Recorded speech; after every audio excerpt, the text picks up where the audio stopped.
We're on part 2 of the study guide for the Roaring Twenties and the Great Depression. So we're now on question 10.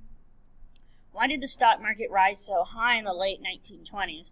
What you started to see were more people were actually investing in the stock. I mean, it wasn't everybody, but people were actually getting out and starting to invest what savings they had into the stock market.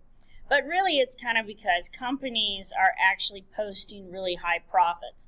Thanks to the mechanization of the workplace and more factories are using like Henry Ford's assembly line concept, you're really going to have factories actually able to produce a heck of a lot more. Because they're able to produce a lot more, they are selling more items. But some of them aren't actually honest either in some of their actual representations of how their companies are doing. So what you kind of see is in the 20s, the stock market is going up. And then we, of course, have the stock market crash, and we'll have a drop. But it continues to drop in the early 30s. And so the stock market it is a contributing factor to the Great Depression, but it's not the only cause of the Great Depression. So question 11 is describing Roosevelt's first 100 days. Basically, his first 100 days is like most presidents' first 100 days in office. They're exceptionally busy going about trying to carry out the plan that they had told the American people that they were going to go ahead and do. So during this time period, he's going to close the banks. He does the banking holiday, and he gets his brain trust together to go ahead and create like the SEC, the Security and Exchange Commission, and the FDIC, the Federal Deposit Insurance Corporation, because one of the big things that he saw that he needed to fix right away was the banks and the stock market exchange. Question 12 is what was the goal of the National Industrial Recovery Act, so the NIRA. Basically what this was trying to do was establish fair wages to stimulate the economy. Like if people are actually getting paid a decent hourly wage, then they would actually be able to buy more products, or they would be able to get the economy up and rolling. This is that pump priming kind of thing. Put a little bit of money in the economy to see if it will start to roar back to life.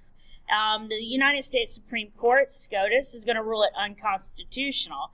And the reason why they kind of say it's unconstitutional is if somebody wants to kind of work for a quarter a day, who are you to say that they have to work for $5.25 or whatever it's going to be an hour? So the Supreme Court doesn't really like some of these rulings. And remember, this is actually why we're going to start to see FDR getting upset with the Supreme Court and why he's going to try and pack the Supreme Court by adding some more justices to it.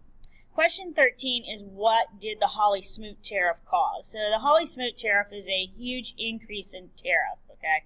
And remember, a tariff is a tax on a foreign good.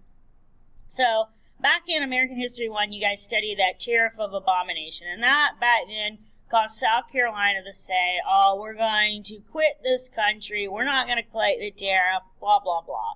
And Jackson went Jackson on them, okay? But the Hawley-Smoot tariff that is actually done in 1930 is about the same rate. I mean, it's not all that different. And it is a really high tariff. But whenever one country raises their tax rate on imported or foreign goods, other countries do the same thing. Well, if I'm not going to be able to trade in your country, you can't trade in my country either.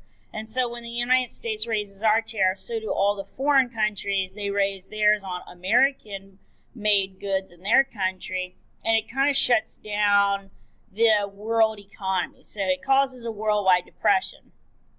Now, making a tariff to protect American industries and to make Americans buy American-made goods is a very old concept, and it had worked in the past. And so they were hoping that this would work again. It just kind of backfires. It's a little too high, and because it's too high, what ends up happening is other foreign markets won't buy our stuff. We're not buying our stuff because we don't have any money, and it just makes the depression worse. Question 14 is what was the lasting effect of the New Deal? So when you look at everything FDR does, FDR creates a lot of programs that we still have today. We have the Social Security, We have Social Security Act. It's still on the books. The TVA is still on the books. The SEC, the FDIC, these things are still on the books. But what the real lasting impact is that when things go bad, we actually believe that the government should help us. So we're not going to have any more of that laissez-faire kind of government. We're not going to really have an uninvolved government. Now the federal government, the national government, the central government is going to be very much involved in our lives, in our daily affairs. Think about with all the hurricanes and things that have occurred here in North Carolina. North Carolinians expect federal help. We expect FEMA, the Federal Emergency Management Agency. That is kind of one of these effects of the New Deal and how the government changes to adapt to us and to our country's needs at that point. Question 15 is, how did investors react to the stock market prices falling in October 1929? They sell their stock. They bought the stock at, let's say, $100 a share. And now that the stock is going down and it's going down, they fear that they'll never be able to make any money off the stock or even make some of their money back. So what they do is they decide to sell quickly. So they could hold on it. Stocks are all theoretical. Theoretically, you've lost money on the stock, but stocks can bounce back. They're just not willing to wait maybe 5 years to see if that share that they bought at $100 will be valued again at $100 or $200 or whatever the price would be if you sold it. So they'll take their little $100 share that they have, and as the stocks start to fall, they just sell quick. I mean, it's better to sell it and get $80 and just lose $20 on your initial investment versus losing your whole, amount. So people just keep selling their stock, and when there's too much out there on the market, it drives the price down. Think about like winter coats. It's whenever people are selling winter coats during the winter, they relatively stay at a good price. But when the summer comes, those winter coats are at 90% off because they over purchased it, and now they're just trying to recover any amount of money that they can on their cost of putting that coat in their store. So this is going to only make things worse. So as more and more investors are selling their stock, that means more money is being withdrawn from companies and being withdrawn from the stock market, being withdrawn from the banks, and it makes the depression come. Okay. So when you look, this is actually like this Wall Street, and this was actually on the day of the crash, and you can see it is like mass panic out there, people trying to sell their stock before it's too late. Question 16 is, why did Hoovervilles develop? So as people were getting laid off because the stock market had crashed, companies were having to lay off workers to try and stay in business. A lot of people are left homeless. They can't actually pay for their apartment. They can't pay for their home. So they abandon them and they go to like just places like anywhere, just places that they can put up a shack. And basically it'd be like any scrap wood, scrap metal, cardboard that you could find, and you would build your little home. And they called them Hoovervilles because they blamed the President Hoover, for their problems. And it's because he's viewed as someone who's not doing anything to help them out. At the moment, they're homeless. They don't have any running water, electricity in these Hoovervilles. They have dirt floors. When the wind blows, you feel the wind through these shacks. When it's hot, it's burning alive in these things. There's nothing that's of value in these Hoovervilles, these shanty towns that they create. And they blame the president because he's not doing enough to help them out. He's not doing job creation, even though he is trying. It's just not enough. And really, America hadn't been faced with a problem like this before. Okay. The next question, question 17, is what was Hoover's approach to the Depression? So this is Herbert Hoover. And Hoover, he comes into the presidency with actually a pretty good background. He's done a lot during World War I. He's actually had a pretty good political career.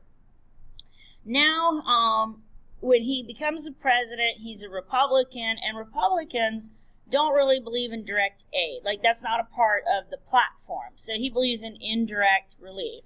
So he believes that if I gave people tax breaks, if I gave businesses tax breaks, what the businesses would do is they would keep people employed. And if you keep people employed, then you would go ahead and you would be able to get the economy up and rolling. Because when people have a paycheck, they actually go out and spend their paycheck. They can pay their bills. And so this is what he's hoping. Later on, this is a common thing in history where we have an indirect relief way to approach or to solve an economic issue.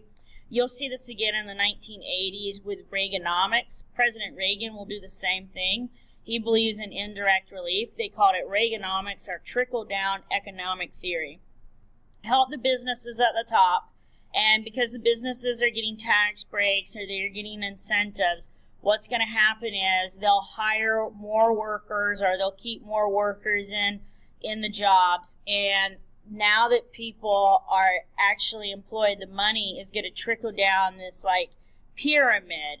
And as it continues to trickle down, people will be able to get the economy back up and rolling, and then the government can tax people and the government will get back up running too, and they'll recover what loss they had by helping these businesses by giving them a tax break. He also helps businesses reorganize. You know, sometimes what businesses do is they have a lot of waste. So he does the Reconstruction Finance Corps, where he's trying to actually help the business world by sending in business experts to reorganize to try and keep people employed. Question 18 is, what is Frances Perkins known for? She's the first female secretary in a cabinet position. So cabinet members are called secretaries, and she's going to be the Secretary of Labor. She actually advises FDR on a lot of stuff with the New Deal. She actually carries out it because the Secretary of Labor deals with the business community. It deals with getting people employed, getting people hired. And so she does a lot of that, like Social Security and just a bunch of different things, but that is what she's really known for. She's a part of his cabinet, and she advises him on many, many aspects of getting people back out there and working. Question 19 was, who is Mary McLeod Bethune? And she's going to be a member of the Black Cabinet. And the reason is that minorities are hit just as hard by the Depression. And sometimes because of the way America was, it was very segregated. They were the first ones let go on some of the jobs. And they were still getting paid a lot less than the white counterpart because that whole fair pay and equal pay hasn't happened yet. And so she's actually going to help advise FDR on a lot of issues that deal with Black Americans during the Depression. She is a friend of Eleanor. They're actually friends, the Roosevelts and her. And so she advises, and many other Black Americans are also going to help out in this Black cabinet. Question 20 is name of Roosevelt's advisors. His brain trust, that's going to be his group of like college professors who are experts on things. They're politicians. There's just a variety of people. But he makes up an A team. You know, he doesn't want second, third string people. He needs the best at whatever it is that he doesn't have. You know, and economics is definitely one that he needed to understand. Economics is hard. He also gets a lot of minorities to help him out. You know, women are going to be hit hard with the Depression. Black Americans are getting hit hard with the Depression, and he needs those people in his advisory group to help him out. He uses his wife Eleanor regularly to help him out. She actually is the champion of like minority causes, so she's going to be out there helping him because he can't be everywhere. He's one man, and the Depression is everywhere. It's hard hitting the whole country. Question 21 is, what's the purpose of the CCC? Basically, it's to replant trees. So if you're a young boy, you can sign up, and you're going to get food, you're going to get shelter, you're going to get a paycheck, and your paycheck would most likely go home to your parents. Your mom, your dad would collect it, and the government's going to help take care of you. And all you have to do is plant trees in the Dust Bowl region to try and bring back the fertile soil.